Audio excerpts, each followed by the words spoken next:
Me llamo Francisco Hernández. Nací y crecí en Zitácuaro, Michoacán. Estudié periodismo en Morelia, pero regresé a mi pueblo porque aquí es donde siento que todavía se puede hacer algo. O al menos eso pensaba. Llevo casi 15 años escribiendo para El Amanecer, un semanario que se distribuye en tianguis, misceláneas y algunos cafés del centro. No ganamos mucho, pero tenemos lectores fieles. Todo comenzó una tarde de martes, hace unos meses. Estaba en la redacción, solo, porque como siempre, los demás se habían ido temprano. Estaba revisando una nota sobre la tala clandestina en los cerros de Apucio de Juárez, cuando me llegó un correo sin asunto, sin remitente. Solo decía: el bosque no está muriendo, lo están matando, y los asesinos cenan con el alcalde. Venía con un archivo adjunto. Un PDF cifrado. No era raro recibir mensajes anónimos, pero esto tenía un tono distinto. Abrí el PDF después de pasarle un software básico de descifrado. Lo que encontré fue delicado. Fotografías aéreas, actas de deforestación autorizadas por el Cabildo, mapas con rutas clandestinas de camiones cargando madera sin permisos. En una de las imágenes se veía claramente al presidente municipal, abrazado con un hombre conocido por todos como El Pachuco, jefe de una célula criminal que supuestamente se dedicaba al robo de combustible, y ahora, también, a la madera. Pensé en ignorarlo, sabía lo que podía costar una investigación como esa. Pero soy periodista, no repartidor de volantes. Decidí moverme con cuidado. Las siguientes semanas comencé a recibir más archivos, más datos, más fotografías. El remitente se hacía llamar Columna Rota. Nunca supe si era uno o varios, pero la información era cada vez más precisa, más comprometedora. Incluía grabaciones de audio, copias de contratos falsificados, nombres, fechas, matrículas de camiones. Fui a ver a mi jefe en El Amanecer, don Julián, un hombre ya viejo, valiente, pero cansado. Esto es dinamita, le dije, mostrando una carpeta llena de pruebas. Don Julián hojeó los documentos, su cara se fue poniendo pálida. ¿Ya fuiste a otros medios? No, pensé que lo sacáramos nosotros primero. No, Paco, esto no lo podemos publicar. ¿Por qué? Porque no nos van a dejar. ¿Quién? Don Julián solo me miró. No hizo falta que lo dijera. En Zitácuaro todos sabemos que el poder está entre el Palacio Municipal y la Sierra, y a nadie le conviene molestar a los que mandan allá arriba. Intenté con otros medios. Mandé correos a radios locales, periódicos de Morelia, incluso a un portal nacional de noticias. Nadie me respondió. Uno me contestó diciendo que no estaban interesados en esa línea editorial. Traducido, significaba: no queremos problemas. Entonces empecé a notar cosas. Primero fueron las llamadas en silencio. Luego, un coche blanco estacionado frente a mi edificio todas las noches. Después, el sonido de pasos en mi escalera, sin que nadie tocara la puerta. En el mercado, en la papelería, en la tortillería, sentía ojos encima de mí. Gente que antes me saludaba ya no lo hacía. Otras personas me miraban con pena, como si ya me hubieran velado. Una noche, saliendo de casa, noté que alguien me seguía. Era un tipo alto, con gorra y chamarra negra. Caminaba con calma, pero no perdía mi ritmo. Doblé por la calle de la secundaria Melchor Ocampo y luego por el callejón de los carniceros. El tipo seguía detrás. Me metí rápido a una miscelánea y fingí comprar cigarros. Cuando salí, él ya no estaba. Pero desde ese día, todos los trayectos me parecieron peligrosos. No dormía bien. Me despertaba con sobresaltos, con la sensación de que había alguien en mi cuarto. Revisaba las cerraduras 2, 3 veces. Dejé de usar el mismo camino al trabajo. Incluso cambié el café donde escribía mis notas. Cada rostro nuevo me parecía sospechoso. Decidí publicar una parte de la información en mi blog personal.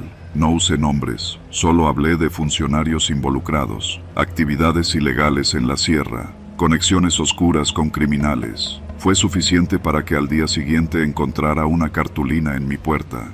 Estaba escrita con plumón negro: Paco, bájale, los árboles caen, y los que los denuncian también. Ya no era paranoia, ya no era solo miedo, era real. Fui a la fiscalía. El agente me miró con fastidio. ¿Y tienes pruebas de que te están amenazando? ¿No es suficiente esta cartulina? Eso lo pudo haber dejado cualquiera, un vecino enojado. ¿No va a hacer nada? Voy a levantar el acta, pero sinceramente, mejor déjalo así. Nadie te va a proteger, Hernández.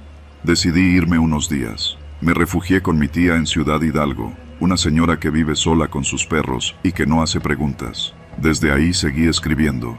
Publiqué una serie de reportajes más detallados, siempre cuidando los nombres. Usé seudónimos, borré metadatos, me conecté desde cibercafés. Pero entonces ocurrió algo que me hizo volver. El pachuco murió. Lo encontraron colgado de un árbol, en una zona que él mismo controlaba. La noticia no apareció en los medios, solo se supo por un video que circuló en grupos de WhatsApp. En el video, alguien decía: esto le pasa a los que se creen dueños del bosque. Era una ejecución, limpia, precisa, y tenía un mensaje claro: hay alguien más fuerte ahora. Al día siguiente recibí un último correo de columna rota: ya no hay pachuco, pero el bosque sigue sangrando. ¿Vas a seguir escribiendo, Francisco? No supe qué responder. Regresé a Zitácuaro. Caminé por el mercado. Fui a la biblioteca donde todo comenzó. Nadie me siguió. Nadie me saludó. Era como si me hubieran borrado. Pero una cosa era cierta: aún había árboles de pie. Y mientras eso siguiera, alguien tendría que contar su historia. No he dejado de escribir desde entonces. Y nunca volví a dudar de que el miedo es la prueba más clara de que vas por el camino correcto.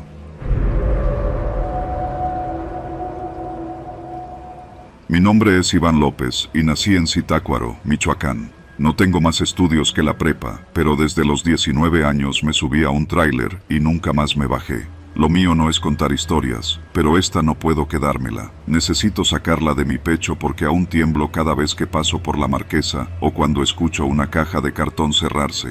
A los 23 años ya manejaba solo mi unidad, un Kenworth blanco con caja seca. Lo había conseguido en crédito, pagado a plazos durante 2 años de jornadas eternas, dormidas en el asiento y café de Oxxo con galletas saladas. Para entonces, ya me conocían en la central de carga de Zitácuaro. Me decían el Flecha, porque nunca me gustaba parar. Una noche de lunes, justo al salir de cargar café tostado para una bodega en Naucalpan, un tipo me abordó en la pensión de tráileres. Era alto, moreno, con acento del Bajío y camisa de mezclilla sin mangas. Se me acercó directo, sin rodeos. ¿Tú eres el Flecha?, preguntó. Asentí. Tengo un encargo, bien pagado, ruta conocida, de Zitácuaro a la Ciudad de México, nada fuera de lo común, solo son unas cajas. Cargamos rápido y en efectivo, no hay guía, no hay factura. Tú no preguntas, tú manejas. ¿Te interesa? Le iba a decir que no, que ya tenía mi carga, pero algo en su tono, o más bien en su mirada, me detuvo. Era ese tipo de ojos que han visto demasiado, que no parpadean. Le respondí que lo pensaría. Esa noche no pude dormir. Pensé en la mensualidad del tráiler, en los frenos que necesitaban cambio, y en que ese viaje sin factura me podría dar lo que no gano ni en una semana. A la mañana siguiente, fui a la misma pensión y le dije que aceptaba. La carga fue en un rancho camino a Apuzio, media hora en terracería. El lugar era un galpón con láminas oxidadas y un par de camionetas estacionadas sin placas. Unos muchachos, de no más de 20 años, me ayudaron a subir 5 cajas de cartón grandes, selladas con cinta gris industrial. Nada tenía escrito, ni remitente, ni destino. No las muevas, no las abras, no las revises. Y no te detengas. Entrega en Santa Fe. El punto exacto te lo mandamos cuando llegues a la Marquesa, me dijo el mismo tipo, antes de alejarse sin despedirse. Comencé el viaje con los nervios a flor de piel. Ya en la carretera libre, me tranquilicé un poco. Eran las 11 de la noche y el camino a Toluca era conocido. Llevaba años haciéndolo. Lo raro empezó poco después de salir de Zitácuaro, en el tramo de curvas antes de llegar a Villa Victoria. Primero fue el sonido, un golpe seco, como si una de las cajas se hubiera caído dentro del remolque. Me detuve en la orilla para revisar desde fuera con la linterna. Todo parecía bien. Las puertas estaban cerradas con candado y no había movimiento. Pensé que tal vez el sonido venía del camino. Subí de nuevo y seguí. A los pocos minutos, volvió el golpe, esta vez más fuerte, y después lo escuché. Un crujido sordo, como si algo pesado se arrastrara dentro. Me invadió una sensación que no había sentido nunca. Miedo, puro miedo, sin nombre ni forma. Al llegar al entronque con la autopista hacia Toluca, me paré otra vez. Llamé al número que me habían dado, pero no entraba la llamada. No había señal. Consideré dejarlo todo ahí, pero la paranoia era más grande. Si abandonaba la carga, ¿Qué me harían esos tipos? Seguí conduciendo. Faltaba poco para llegar a la Marquesa cuando una patrulla me hizo señas para orillarme. El corazón se me fue a los pies. Eran 2 elementos de la Guardia Nacional. Me pidieron los papeles. Les di todo menos la guía de carga, porque no la tenía. ¿Qué llevas?, preguntó uno. Carga cerrada. Solo me pidieron llevarla a Santa Fe. No tengo detalles. Mentí, tratando de mantener la voz firme. El otro me miró, luego revisó por radio algo. Estuvieron un rato discutiendo fuera de mi vista. Cuando regresaron, uno me dijo en voz baja: «Vete, no te pares hasta pasar Constituyentes». No pregunté. Encendí el motor y arranqué. Apenas dejé la patrulla atrás, me llegó el mensaje: «Bájate en la salida de Vasco de Quiroga, un Mazda negro te espera». Apenas entré a la zona de Santa Fe, vi el Mazda. Se detuvo frente a mí, bajó un sujeto con chaqueta oscura y sin decir palabra, me pidió las llaves de la caja. Yo no sabía qué hacer. Dudé un segundo. Fue un error. ¿Hay algún problema, Flecha?, me dijo, sin levantar la voz. Le di las llaves. Abrió la caja del tráiler y entró. Lo seguí con la mirada por los espejos. Pasaron 5 minutos, después 10. Luego vi algo. Salió solo. En el hombro cargaba algo que parecía una mochila, pero colgaba como un cuerpo. No lo quise ver bien. Lo metió al Mazda y se fue. Ni un gracias, ni un pago. Regresé al tráiler, temblando. Me estacioné un par de calles abajo y marqué al número. Contestó una voz distinta: «Buen trabajo. El pago está en tu cuenta. No preguntes, no hables de esto. Si te vuelven a llamar, contestas». Colgué. Revisé mi cuenta. 40,000 pesos, limpiamente depositados. Esa fue la primera vez. Después hubo más viajes, siempre de noche, siempre cajas selladas, siempre con entregas en lugares raros, bodegas en Chalco, patios detrás de hoteles en Tlalnepantla, hangares abandonados cerca del aeropuerto. En una de esas entregas, vi sangre en el piso de la caja al regresar. No mucha, solo un rastro, como si algo hubiera goteado. No pregunté, nunca pregunté. El último viaje fue el peor. Salí de Zitácuaro con solo 3 cajas. Las habían sellado con clavos esta vez. Al llegar a la Marquesa me esperaba una camioneta gris. Bajaron 2 tipos armados. Me hicieron señales para seguirlos hasta Coajimalpa. Ahí me detuvieron, abrieron la caja frente a mí y uno dijo: «Uno está vivo, ayúdanos a sacarlo». Sentí que todo se me venía encima. Me negué.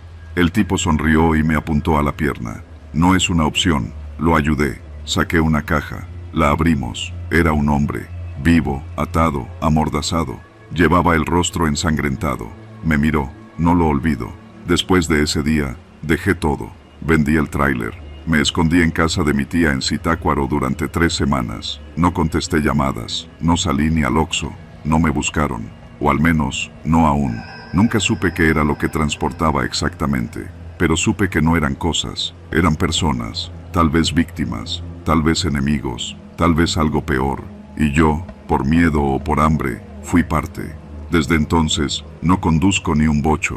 Cada vez que veo una caja cerrada, siento el estómago hacerse nudo, y cada vez que paso por Santa Fe, bajo la mirada, por si alguien me reconoce.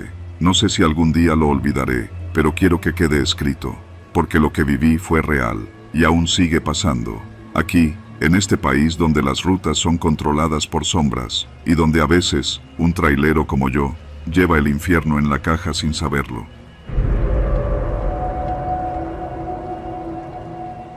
No soy un hombre supersticioso. Mi nombre es Julián, tengo 43 años y desde siempre he vivido en Zitácuaro, Michoacán. Aquí crecí. Trabajé la tierra con mi padre, me casé con Julia y tuvimos 3 hijos, Mariana, de 15, Toño, de 11, y la pequeña Elena, que apenas acaba de cumplir 6. Nuestra casa está en una de las colonias altas, donde todavía usamos el agua del pozo comunal.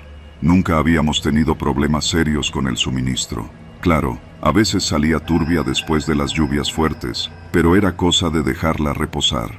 Hasta hace unos meses. Todo comenzó con síntomas leves, dolor de estómago, cansancio, náuseas. Pensamos que se trataba de alguna infección pasajera.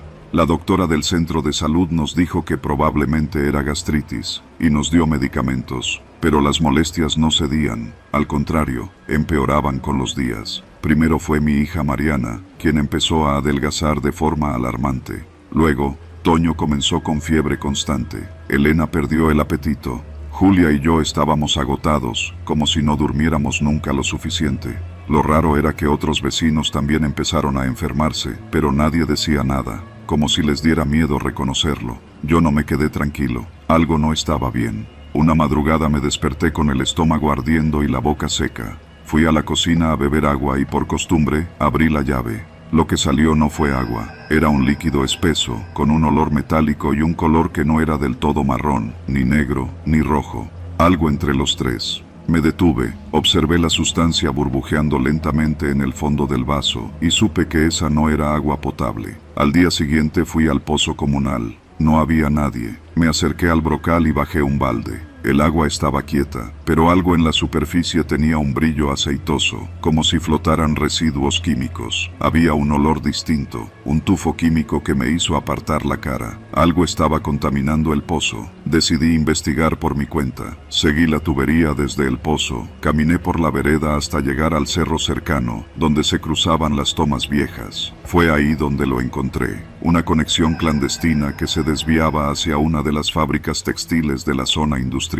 Una manguera gruesa, mal cubierta con tierra, drenaba líquidos oscuros directo al sistema de captación. Llamé al municipio, no obtuve respuesta. Fui a hablar con el delegado de la colonia, don Gilberto, un señor ya grande que llevaba años viviendo ahí. Le mostré las fotos que había tomado con mi celular. No metas las manos donde no te llaman, Julián, me dijo sin mirarme a los ojos. Esa tubería lleva ahí mucho tiempo. La instalaron cuando empezaron a construir la planta. Y nadie hizo nada. Se intentó, al principio, pero mejor dejamos las cosas como están, no queremos problemas. Me fui de ahí con el estómago revuelto, pero no por la enfermedad, era rabia. Sabía que si no hacía algo, mi familia iba a terminar en el hospital, o peor. Así que hablé con doña Petra, la señora que vive 2 casas abajo y que siempre tiene un ojo puesto en todo lo que ocurre. Tú también viste que el agua está mal, ¿verdad?, le pregunté. Ella no respondió al instante, solo asintió con lentitud. Mi hijo se enfermó hace 4 semanas. El médico dijo que era fallo renal. Tiene apenas 17 años, y no es el único. Con esa confirmación, supe que tenía que actuar. Volví al pozo, esta vez de noche, con una lámpara y una pala. Empecé a excavar con cuidado alrededor de la toma clandestina, grabando todo con mi celular. El ruido del agua mezclándose con los residuos era un gorgoteo espeso, nauseabundo. Entonces los escuché. Pasos. Pensé que era algún vecino curioso, pero cuando me giré, vi a 2 hombres. No eran policías ni empleados municipales. Llevaban botas de trabajo, pero su postura era rígida, hostil. ¿Buscas algo, compa?, dijo uno de ellos, encendiendo una lámpara que me apuntó directo al rostro. No respondí. Este terreno es propiedad privada, no deberías estar aquí. Estoy en un derecho de vía federal, respondí señalando el camino. Uno de ellos se acercó más. Escúchame bien, me dijo en voz baja. Nadie quiere broncas. Te vas a tu casa, borras ese video y olvidas lo que viste. No se te ocurra volver. Me fui. No porque les tuviera miedo, sino porque sabía que estaban dispuestos a ir más lejos si los confrontaba en ese momento. Pero no borré el video. Esa misma noche se metieron a mi casa. Lo supe porque dejaron la puerta de la cochera entreabierta y un bote de basura volcado en la entrada. No se llevaron nada, no rompieron nada. Fue solo un mensaje. Mi esposa lloró. Los niños no pudieron dormir. Yo tampoco. Durante los días siguientes, varios vecinos comenzaron a actuar extraño. Evitaban mirarme a los ojos. Don Gilberto no volvió a salir de su casa. Incluso doña Petra dejó de responder a mis llamadas. Llevé el video a la presidencia municipal. Me dijeron que tomarían nota, pero jamás me llamaron de regreso. Alguien me filtró que la planta textil tenía convenios económicos con el ayuntamiento desde hace años. Decidí hacer algo que jamás imaginé. Hablé con un reportero local. Le entregué copias del video, las muestras de agua y los nombres de quienes sabían pero callaban. Él me prometió que lo publicaría. Una semana después, su blog fue hackeado. Todo su contenido borrado. Me marcó para disculparse, con la voz temblorosa. No puedo ayudarte, Julián. No sabes con quién te estás metiendo. Esa noche me quedé despierto. Tenía una escopeta vieja en casa, la cargué y la dejé junto a la puerta. A las 2 de la mañana, alguien pasó frente a mi casa en una camioneta sin placas. No se detuvo, pero sé que era otro mensaje. A la mañana siguiente, saqué a mi familia de Zitácuaro. Los llevé con mis suegros en Morelia. Regresé solo. Vendí la camioneta, dejé de usar redes sociales, cambié de número. Me quedé en casa solo con mi perro y la escopeta. Durante semanas nadie me molestó. Parecía que se habían olvidado de mí. Hasta que una mañana, muy temprano, escuché el claxon de una patrulla afuera.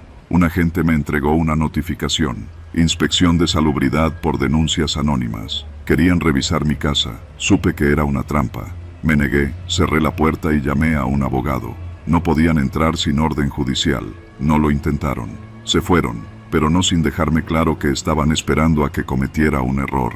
Finalmente, subí todo a una nube anónima. Los videos, los análisis del agua, las fotografías, los audios que logré grabar de las amenazas, y lo envié a medios nacionales. Esta vez, con protección legal. Lo publicaron.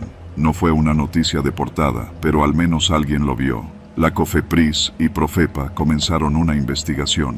La planta fue clausurada temporalmente. Mi familia regresó después de 2 meses. Seguimos enfermos, pero mejorando. No todos los vecinos tuvieron esa suerte. Hay quienes aún lidian con las secuelas. Yo aprendí que el agua puede guardar más que bacterias, puede ocultar verdades podridas, y que hay quienes están dispuestos a matar por mantener esas verdades enterradas.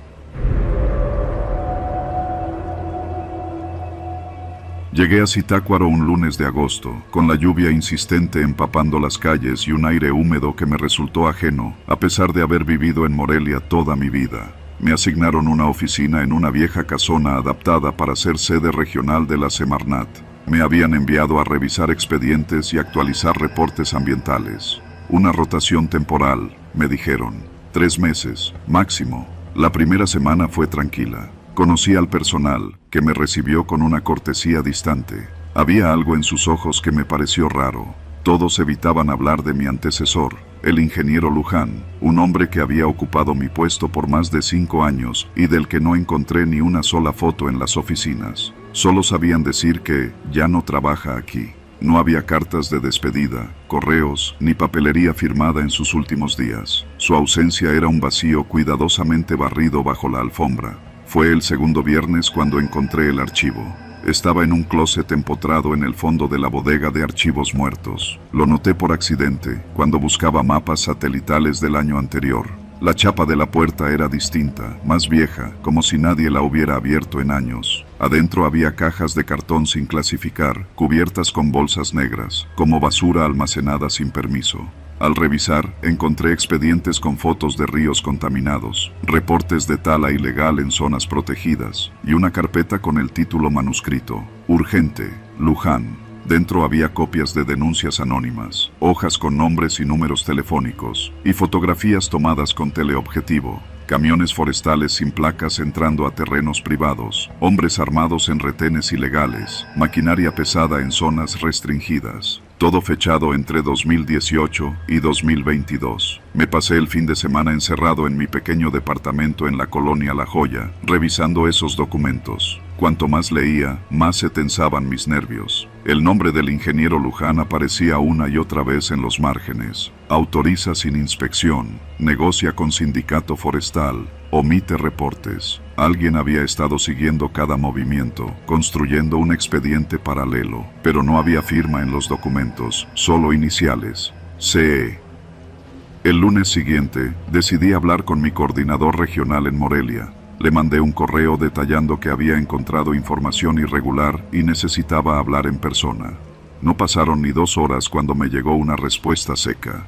Te contactaremos para agendar cita. No tomes acciones por tu cuenta.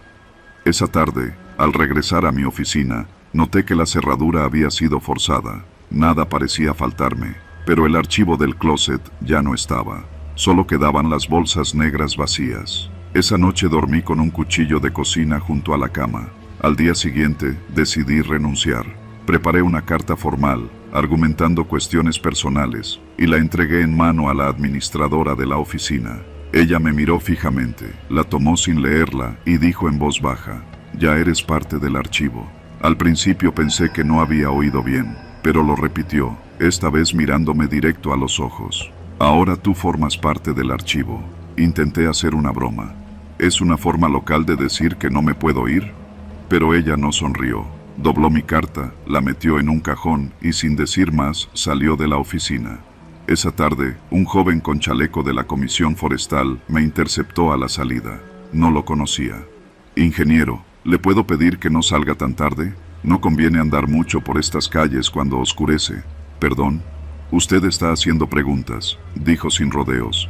Hay gente que no quiere que se hable de Luján. Usted ya sabe demasiado. No pude dormir esa noche. El miércoles me llegó un paquete sin remitente, envuelto en periódico. Adentro había una memoria USB. Contenía una carpeta con el nombre Testigos, y dentro, grabaciones de audio, capturas de pantalla de mensajes, fotos de reuniones clandestinas en una cabaña del Cerro Cacique. Reconocí a 2 políticos locales y a un alto mando de la Guardia Nacional. Una de las grabaciones me heló la sangre. Era Luján, con su voz ronca diciendo: «Tú haces como que fiscalizas, y yo me encargo de los que estorban. Si alguien pregunta, desapareció en la sierra. Eso pasa cada temporada. Nadie vuelve a buscar». El jueves intenté huir. Salí temprano, con una mochila y una USB escondida en los calcetines. Fui a la terminal de autobuses, compré boleto a Toluca y me senté a esperar. Pero alguien se sentó a mi lado, un hombre calvo, con camisa blanca y una cicatriz en la mejilla. «Ese camión no va a salir hoy», dijo, sin mirarme. «Mejor vuelve a tu oficina, no conviene desordenar los archivos». Quise levantarme, pero su mano apretó mi muñeca con fuerza. No gritó, no amenazó, solo repitió: «Vuelve a tu oficina». Lo hice.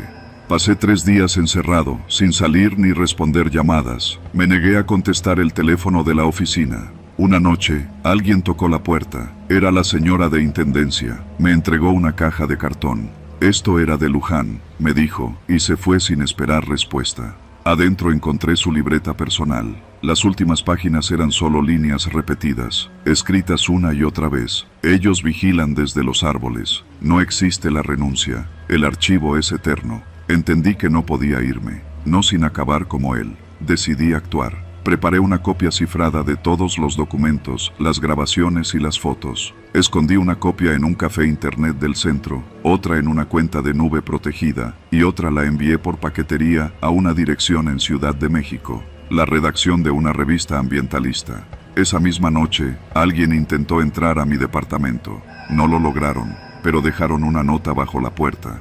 «Uno más que se siente periodista. Ya formas parte del archivo». Me largué a vivir a casa de una amiga en Tuxpan. No fui a trabajar los siguientes días. Fingí una enfermedad. Finalmente recibí un correo del coordinador en Morelia. Solo decía: «Tu licencia ha sido aceptada. No volverás a ser llamado. Mantente alejado, por tu bien». Y eso hice. Nunca publiqué nada, no denuncié, me alejé de todo, pero cuando camino por ciertas calles, aún veo el rostro de Luján en los carteles viejos de «Se busca». Cuando abro el correo, a veces llegan mensajes sin texto, solo un archivo adjunto sin nombre. No los abro, el archivo sigue allí, y yo sigo siendo parte de él.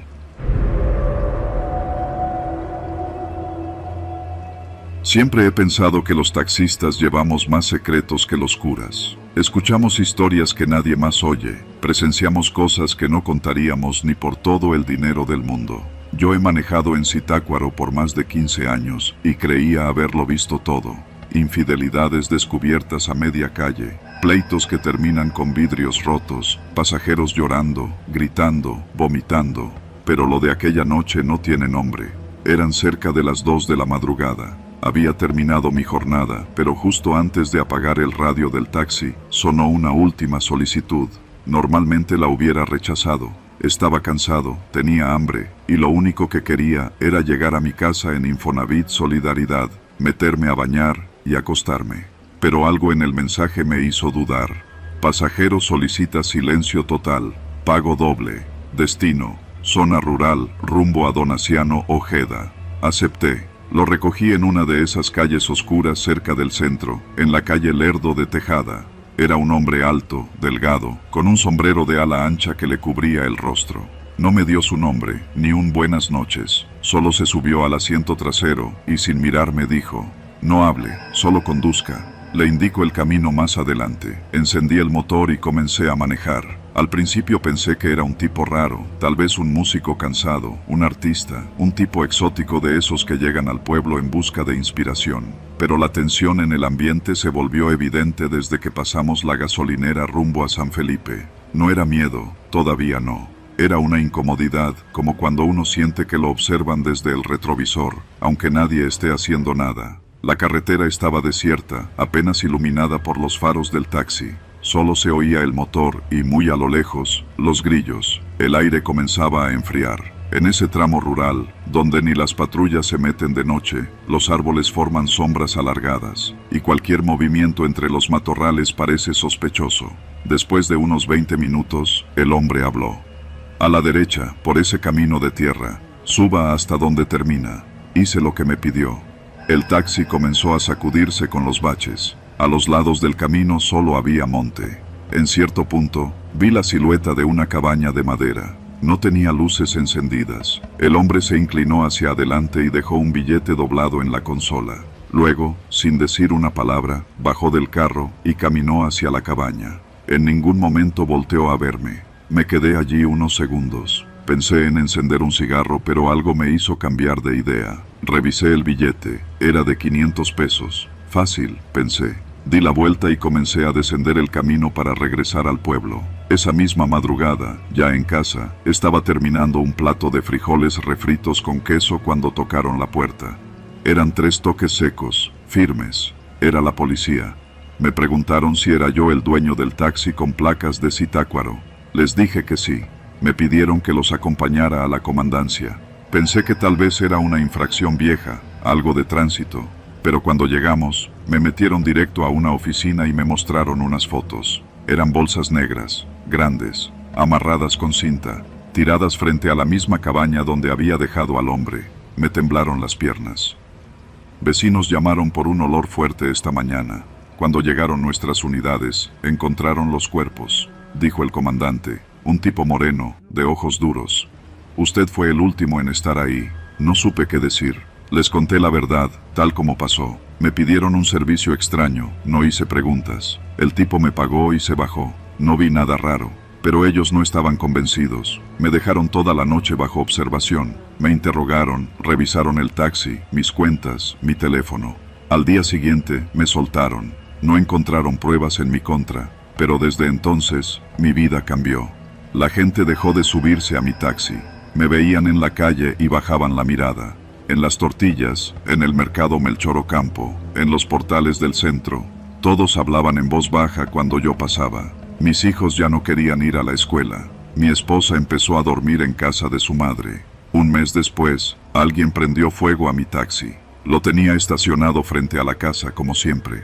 Fue de madrugada. No escuchamos nada hasta que los vecinos gritaron. Las llamas alcanzaron las ventanas de la sala. Perdimos todo. Nadie fue arrestado. Nadie preguntó nada. Desde entonces, no volví a manejar. Me fui a vivir a Morelia con un primo. Aquí nadie me conoce, pero aún así, siento que esa historia me sigue. No volví a ver al hombre del sombrero. No apareció en las noticias. Nadie lo identificó. Las bolsas contenían restos irreconocibles. Ni siquiera los forenses pudieron decir cuántas personas eran. Solo dijeron que llevaban varias semanas muertos. Y cada vez que pienso en esa noche, me repito una y otra vez lo mismo. Si no hubiera aceptado ese último viaje. Pero lo acepté, porque la vida es así en Zitácuaro. Porque a veces el infierno se disfraza de cliente bien pagado, y porque los muertos a veces sí pagan su pasaje.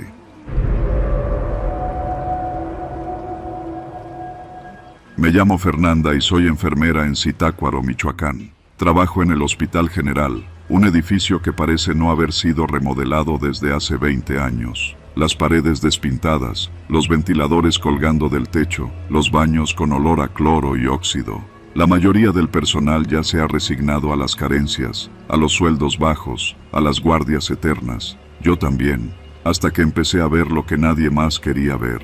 Todo comenzó con un caso aislado. Una señora de unos 40 años, trabajadora del aseo en una secundaria de San Felipe, ingresó con vómito persistente, debilidad muscular y manchas oscuras en las encías. El doctor de urgencias dijo que era gastroenteritis. La internaron con sueros y al tercer día la dieron de alta. Una semana después, otro paciente llegó con síntomas casi idénticos: dolor abdominal, fatiga extrema, piel amarillenta. Un joven de 19 años, repartidor de tortillas, también de esa misma colonia. Esta vez lo atendí yo directamente. Su aliento olía a metal, literal, como cuando uno muerde una moneda. Tomé notas en mi libreta, como siempre lo hacía. No confiaba en los expedientes digitales del hospital. Me parecía que todo se perdía ahí, como si alguien más pudiera editar tu realidad. El tercer caso fue un niño de 7 años, con vómito negro y dificultad para respirar. Lo trajeron sus padres, quienes lloraban porque pensaban que se estaba muriendo de dengue, pero el niño no tenía fiebre. Lo que sí tenía era un nivel altísimo de plomo en sangre, según los análisis que logré pedir en el laboratorio externo, porque el hospital no cuenta con pruebas toxicológicas avanzadas. Tuve que pagarlas de mi bolsillo. Fue entonces cuando empecé a sospechar algo más grande. Todos los pacientes vivían en un radio de 3 kilómetros, todos en la periferia cercana al relleno sanitario. Algunos bebían agua de pozo, otros de tinacos abastecidos por pipas municipales. Ninguno tenía recursos para hacerse chequeos, y todos presentaban un patrón claro: intoxicación por metales pesados, plomo, mercurio, arsénico. Intenté hablar con el jefe de medicina interna, el doctor Torres. Me escuchó con cara de fastidio, como si estuviera oyendo a una paciente quejándose de sus hemorroides. «No hagas ruido, Fer», me dijo en voz baja, después de hojear mis anotaciones. «Aquí nadie va a mover un dedo por 3 casos. Además, ¿sabes cuánto cuesta una investigación toxicológica en forma? ¿Y si te equivocas?». Me quedé callada, pero seguí investigando por mi cuenta. Hablé con los familiares, visité sus casas. En todas encontré agua almacenada en tambos sin tapar, con una capa delgada de grasa flotando. En una de ellas, el padre del niño me mostró un tubo de PVC por donde recogían el agua del pozo. «A veces sale con olor raro», me dijo, «como a gasolina». Tomé fotos, grabé audios, guardé muestras. Le pedí a un conocido del laboratorio del TEC de Morelia que analizara una de las botellas. El resultado fue claro: niveles altísimos de mercurio. Me lo confirmó con una expresión seria: «Eso no es natural, alguien está tirando desechos industriales en la zona». El 4 de octubre redacté un informe de 15 páginas con los datos, las muestras y los mapas que había armado. Lo entregué a la dirección del hospital. No esperaba una ovación, pero sí una reacción lógica. No tardaron ni 3 días en llamarme a una reunión urgente con el director y 2 abogados del área jurídica. «Fernanda, tu informe es delicado», dijo el director, cruzando las manos como si fuera un sacerdote frente al confesionario. «Muy delicado. No hay pruebas oficiales. No tenemos facultades para validar esos análisis. Esto puede ser malinterpretado como negligencia médica por parte del hospital». ¿Negligencia? Por decir la verdad, te sugerimos firmar esta retractación. Es solo un documento aclaratorio. Dice que los resultados son preliminares, sin validez oficial, y que el hospital no avala la publicación. Me negué. Fue entonces cuando cambiaron de tono. «Si no firmas, abriremos una investigación por negligencia médica. Los expedientes de tus pacientes no están completos. Algunos medicamentos no fueron autorizados. No queremos problemas contigo, Fernanda, pero podemos tenerlos». Salí de ahí temblando. No firmé. Tampoco dormí esa noche. A la mañana siguiente, al llegar a mi turno, me quitaron el acceso al sistema. Me dejaron relegada a los registros en papel. Empezaron a ignorarme, a hacer como si no existiera. Hasta mis compañeros más cercanos comenzaron a alejarse. Una enfermera me dijo en voz baja que dejara las cosas así, que no valía la pena, que el relleno sanitario tenía patrocinadores en el municipio. Me empezó a seguir una camioneta blanca sin placas cada que salía del hospital. Pensé que era paranoia, pero lo confirmé cuando una noche alguien dejó un sobre en mi parabrisas. Dentro había copias de mis anotaciones, de los correos que había enviado, incluso una foto mía con mi madre saliendo del mercado. El mensaje era claro. Me asusté. Llamé al laboratorio en Morelia, pero mi contacto me dijo que ya no podía ayudarme, que lo habían visitado funcionarios que le sugirieron no colaborar con nadie fuera del estado. Me di por vencida, por un tiempo, pero hace una semana otro niño murió. Lo trajeron tarde, ya tenía los órganos colapsados, vomitó sangre y cayó en paro. Yo estaba en urgencias. Vi cómo se le escapaba la vida con los labios oscuros y las uñas azules. Nadie se alarmó, nadie dijo nada. Lo metieron en una bolsa negra y lo registraron como fallo multiorgánico por causa desconocida. Esa noche tomé una decisión. He armado un nuevo expediente, esta vez con ayuda de un exalumno de la Facultad de Medicina que trabaja como periodista en Morelia. Vamos a publicar todo, lo vamos a grabar. Ya no hay marcha atrás. Si algo me pasa, si dejo de aparecer en el hospital o alguien me inventa una acusación absurda, quiero que se sepa la verdad. Zitácuaro está siendo envenenado, no por fantasmas ni demonios, por manos humanas, por intereses que prefieren matar en silencio que enfrentar una demanda ambiental. Yo no tengo miedo, ya no. Solo espero que cuando todo esto salga a la luz, alguien pague, y que nadie más tenga que morir por beber agua negra.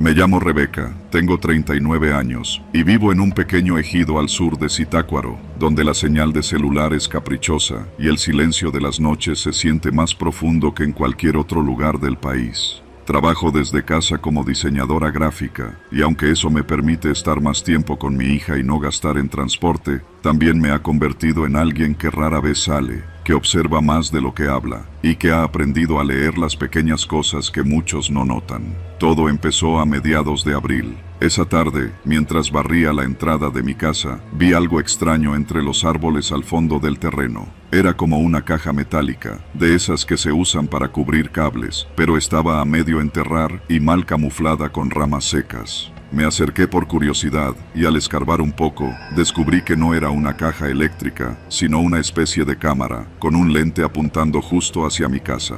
Al principio pensé que era una broma, o algún dispositivo viejo, pero al revisar con más atención, noté que tenía cables conectados a una antena pequeña, de esas que usan en los ranchos para captar señal de televisión por satélite. Estaba cubierta con lodo seco y hojas, como si alguien no quisiera que la encontraran. La desconecté con cuidado, la envolví en un costal y la llevé adentro. Durante esa noche no pude dormir.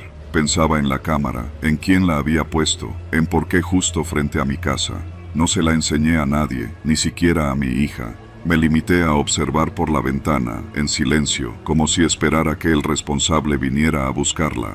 No vino nadie. Al día siguiente, caminé rumbo al camino principal, bordeando los árboles, sin rumbo fijo, solo buscando más señales. Fue entonces que vi la segunda cámara. Estaba en lo alto de un pino, con un cable que descendía por el tronco y se perdía entre la maleza. A unos metros, una antena cuadrada, pintada de verde, casi del mismo tono que las hojas, colgaba entre las ramas de un huizache. Volví a casa sintiéndome observada. Esa tarde no trabajé ni hice de comer. Apagué el internet y desconecté mi celular. Me senté junto a la cámara que había encontrado y la abrí con un destornillador. No tenía marca visible, pero por dentro se notaba que era moderna. Tenía una tarjeta SD y una pequeña batería solar. Saqué la memoria y la metí en la laptop. Los archivos estaban etiquetados por fecha y hora, y lo que vi me dejó helada. Videos de mi casa, grabados día y noche, durante semanas. No solo eran imágenes de mi fachada, había tomas de mi patio, de mí colgando la ropa, de mi hija jugando con la perra, de nuestras cenas al aire libre. Alguien había estado espiándonos sin que lo supiéramos. No sabía si ir con la policía o contarle a mi hermana, pero algo dentro de mí me dijo que no debía hablar todavía. Pasé las siguientes noches buscando más dispositivos, y encontré 4 cámaras más, todas camufladas, todas apuntando hacia diferentes casas del vecindario. Una estaba orientada hacia la casa de don Julián, un viejito que vivía solo desde que su esposa murió. Otra enfocaba la entrada de la primaria rural donde estudian apenas una docena de niños. Empecé a registrar todo, fechas, ubicaciones, horarios de grabación. La red era mucho más grande de lo que imaginaba. Me di cuenta de que los cables no solo conectaban cámaras, sino que algunos llegaban hasta pequeñas cajas negras enterradas junto a árboles, donde se almacenaban datos y señal. No era un trabajo improvisado, era profesional, meticuloso. Una madrugada, mientras revisaba una de las memorias en la computadora, escuché pasos afuera. Apagué la luz de la sala y me escondí detrás de la cortina. Alguien caminaba cerca del portón, no intentó entrar. Solo se quedó parado ahí, tal vez verificando si la cámara seguía en su lugar. Después de unos minutos, se fue. No dormí. A las 5 de la mañana llevé a mi hija a casa de mi hermana, con el pretexto de que tenía que trabajar en Morelia unos días. Volví sola y me preparé para lo peor. Enterré la cámara rota, desconecté mi red doméstica y empecé a seguir los cables con más atención. Fue así como llegué a la cabaña. Estaba a poco más de 1 kilómetro entre el cerro y un arroyo seco. A simple vista parecía abandonada, con techo de lámina y paredes de adobe. Pero al entrar descubrí que dentro estaba todo lo contrario a lo que esperaba. Un escritorio, una computadora encendida, 3 pantallas mostrando vistas de distintas casas, incluidas la mía y la de mi vecino Ricardo. Había mapas, coordenadas y una libreta con nombres y horarios. Tomé fotos con mi celular, no toqué nada más. Corrí a casa, sabiendo que no podía quedarme ni un minuto más. Hice una copia de los archivos que tenía, los subí a la nube y fui a la presidencia municipal esa misma tarde. Pero cuando llegué y hablé con el comandante, su reacción me descolocó. ¿Dónde encontraste eso?, me preguntó sin siquiera disimular la preocupación. Entre el cerro, no soy la única. Están grabando a todos, le dije. No sigas con esto, señora Rebeca. De verdad, no se meta. Por su bien, me dijo, bajando la voz. No me quedó duda. Estaban involucrados. Esa noche no volví a mi casa. Dormí en el sofá de mi hermana. Y la mañana siguiente, cuando volvimos por mis cosas, la puerta había sido forzada. Todo estaba revuelto. No se llevaron dinero ni joyas, solo la cámara que había guardado, las memorias y mi laptop. Pero cometieron un error. No sabían que tenía copias, ni que había compartido las fotos con una amiga periodista en Morelia. Semanas después, un reportaje salió en un portal independiente. Red de vigilancia clandestina en zona rural de Zitácuaro. Posible espionaje político o criminal. No hubo consecuencias visibles. Nadie fue arrestado. Pero los dispositivos desaparecieron de la noche a la mañana. La cabaña fue incendiada y un par de vecinos se mudaron sin decir adiós. Yo sigo viviendo con mi hermana. Mi casa quedó en silencio, llena de polvo. Mi hija aún pregunta cuándo volveremos. Yo solo le respondo que pronto, pero por dentro sé que ese pronto no llegará. Porque en Zitácuaro, lo más peligroso no son los narcos ni los policías corruptos. Es el silencio de quienes observan sin ser vistos. Y el peligro de saber demasiado.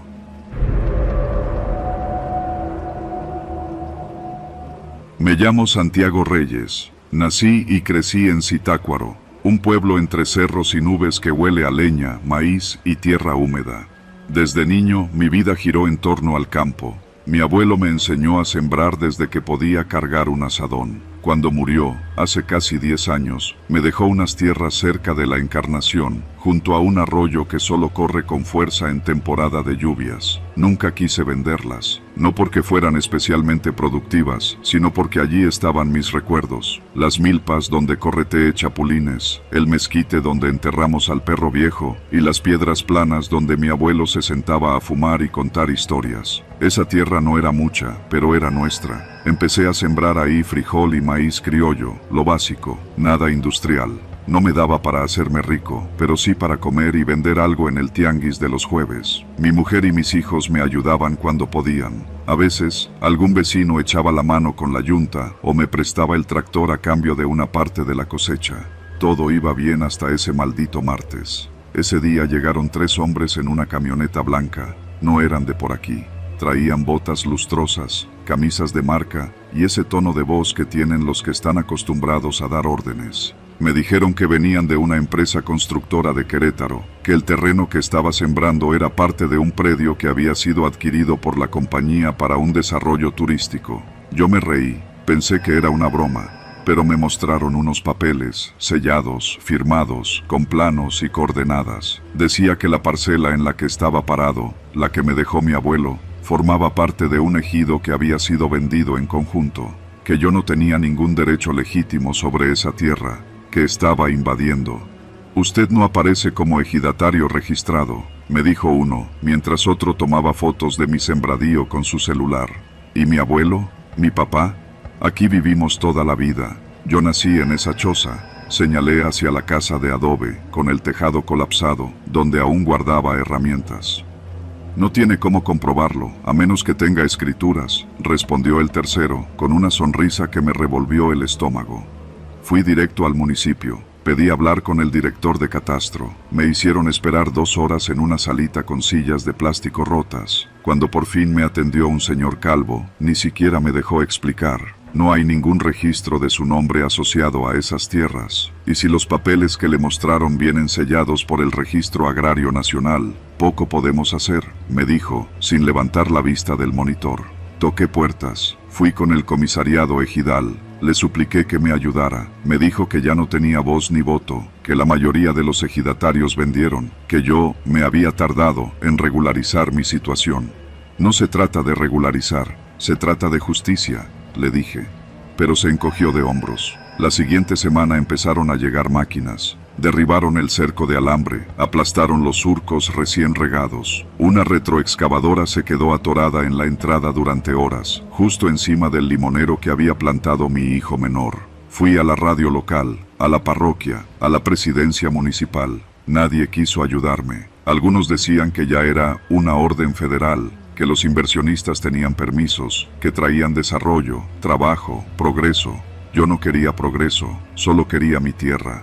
Entonces empecé a vigilar por las noches. Me quedaba dormido entre los árboles con un machete viejo. No podía impedir el avance de las máquinas, pero tampoco iba a irme como si nada. Una noche, vi a un hombre con casco patear las milpas que aún resistían. Me levanté del escondite y le grité que se largara.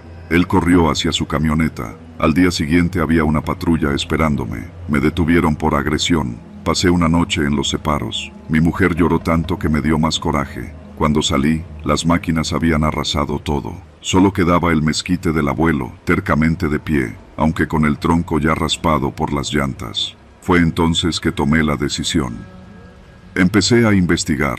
Visité a los pocos viejos que aún vivían y recordaban a mi abuelo.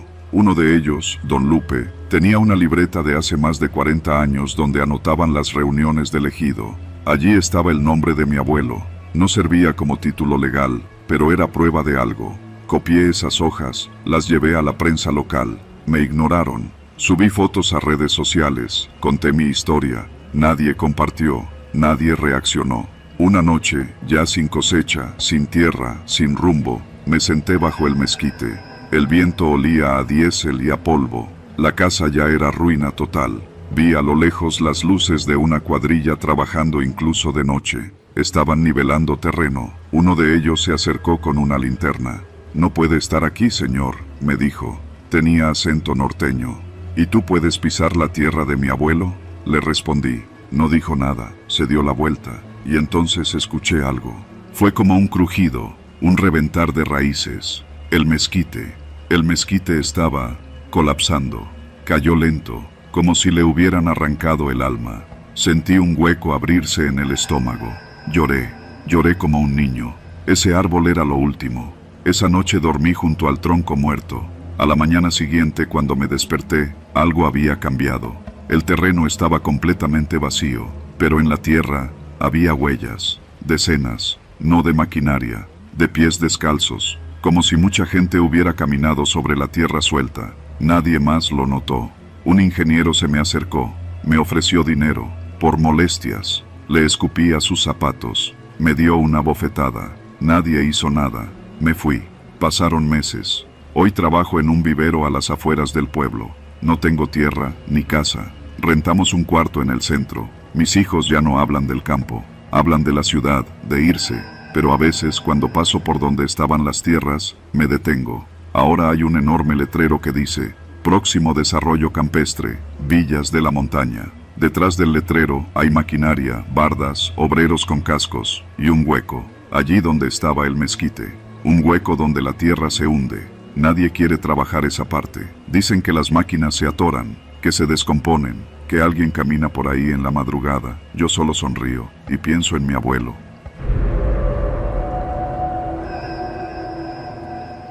Me llamo Sebastián Mendoza. Serví 15 años en el ejército, de los cuales los últimos 5 los pasé en zonas de alto riesgo. Vi cosas que preferiría no recordar, enterradas bajo capas de disciplina y whisky barato. Cuando decidí retirarme, solo quería una cosa: silencio. Por eso elegí Zitácuaro. Llegué en abril, renté una casa modesta en la colonia La Joya. No era la más bonita, pero tenía lo que necesitaba: muros gruesos, patio trasero y una reja firme. El casero, un señor de voz rasposa y ojos gastados, me advirtió con tono casual. Aquí todo es tranquilo, nomás de vez en cuando pasan cosas raras, pero nada grave. No pregunté más. Pensé que se refería a los perros callejeros o a los borrachos del centro. Durante el día, disfrutaba la paz del pueblo. Caminaba hasta el mercado Melchor Ocampo a comprar fruta fresca. A veces me sentaba en la plaza Benito Juárez a ver cómo los niños corrían alrededor del kiosco. Me acostumbré a los gritos lejanos de las señoras vendiendo tamales y a los altavoces que anunciaban servicios de cerrajería. Todo eso era música comparado con el estruendo de los helicópteros que me había acompañado tantos años. Pero en la noche, algo cambiaba. La primera vez que escuché la camioneta fue un martes. Eran cerca de las 2 de la madrugada. Me despertó un ruido seco, como cuando un motor se apaga de golpe. Me asomé por la ventana del cuarto y no vi nada. La calle, como siempre, desierta. Pensé que tal vez era un auto mal estacionado o un vecino que regresaba tarde. Pero la siguiente noche pasó lo mismo. Y la siguiente. Y la que le siguió. Era siempre igual. El sonido de un motor apagándose justo frente a mi casa. Luego silencio. No se escuchaban pasos, ni puertas abriéndose, ni voces. Solo un zumbido que moría al detenerse el motor, como si alguien llegara y no bajara del vehículo. Lo más extraño, nunca vi luces, ni los faros ni el reflejo rojo de los frenos, nada. Empecé a vigilar desde el segundo piso, agazapado tras las persianas. Pero la calle siempre estaba vacía. No importaba cuánto me esforzara, nunca lograba ver la camioneta. Aún así, la escuchaba. Mi entrenamiento me decía que algo no cuadraba, así que tomé medidas. Coloqué una cámara de vigilancia apuntando hacia la calle. Al día siguiente revisé las grabaciones con ansiedad, pero justo entre la 1:45 y las 2:15 de la madrugada, la imagen se congelaba. La cámara se quedaba estática, sin grabar ni un segundo. Llamé al proveedor.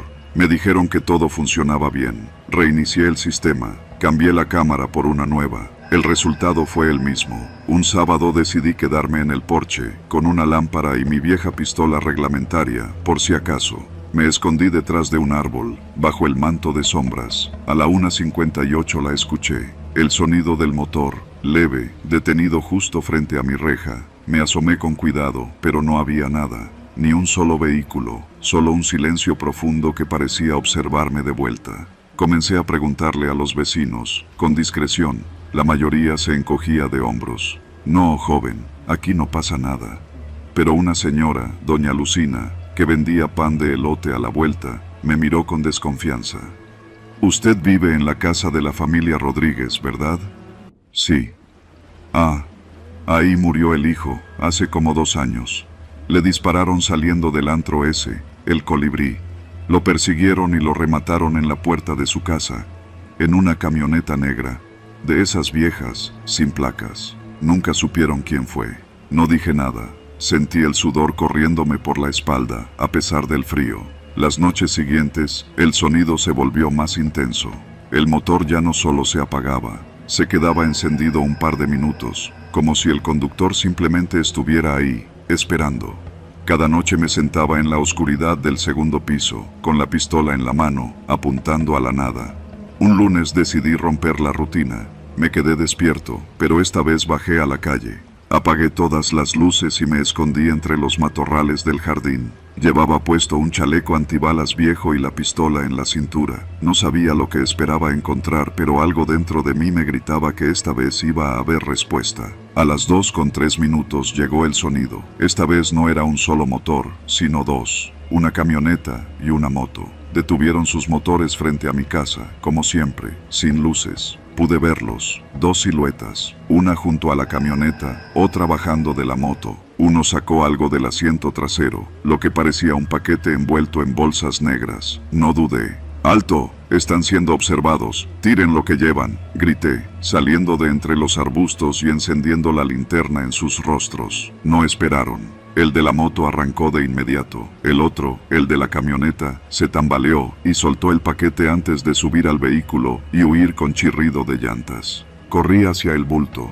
Era un hombre, con vida, atado, golpeado, pero vivo. Llamé a la policía. Llegaron 40 minutos después. Al principio me miraron con escepticismo, pero cuando el tipo recobró la conciencia y murmuró, me iban a tirar en la barranca, todo cambió. Era un periodista local. Llevaba 2 días desaparecido. Según dijo, lo interceptaron cuando investigaba una red de extorsión ligada a funcionarios del ayuntamiento. Lo torturaron y planeaban desaparecerlo esa noche. Después de ese evento, las visitas nocturnas cesaron. No volví a escuchar motores apagarse frente a mi casa, ni luces, ni voces. Y aunque agradezco haber intervenido a tiempo, cada noche cierro las puertas con doble llave. No por miedo a fantasmas, sino a los vivos. Porque aprendí que incluso en los pueblos más tranquilos, el peligro puede esconderse en la rutina más insignificante, como el sonido de un motor que se apaga sin encender luces.